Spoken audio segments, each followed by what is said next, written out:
పల్నాడు జిల్లా ఎర్రగొండపాలెంలో దారుణం జరిగింది. స్థానిక వైసీపీ నేత ఈశ్వర్రెడ్డిపై ప్రత్యర్థులు గొడ్డలతో దాడి చేశారు. ఈ దాడిలో అతడికి తీవ్ర గాయాలు కావడంతో అతడిని వెంటనే ఆసుపత్రికి తరలించారు. దాడికి భూ వివాదమే కారణమని తెలుస్తుంది. చికిత్స పొందుతున్న బాధితుడిని ఎమ్మెల్యే తాడిపర్తి చంద్రశేఖర్ పరామర్శించారు. కూటమి ప్రభుత్వంలో ప్రజలకు రక్షణ లేదని, ప్రతిరోజు భారీ సంఖ్యలో అఘాయిత్యాలు జరుగుతున్నాయని ఆరోపించారు ఆయన.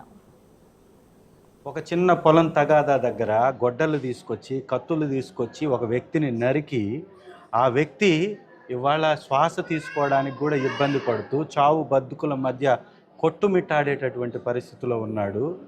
వాళ్ళ సొంతంగా ఆక్సిజన్ తీసుకోలేక వెంటిలేటర్ మీద ఆ వ్యక్తి ఉన్నాడు అంటే ఏ రకమైనటువంటి పరిపాలన ఇక్కడ సాగుతుందో ఒక్కసారి మనం అర్థం చేసుకోవాలి. ఈ రాష్ట్రంలో ప్రజలకి రక్షణ ఉందా? ఆడబిడ్డలకి రక్షణ ఉందా? ఒక తప్పు జరిగినటువంటి వ్యక్తిని శిక్షిస్తాడనేటటువంటి భయం ఉందా అంటే నిజంగా లేదు అనేది మాత్రం స్పష్టంగా కనపడుతుంది.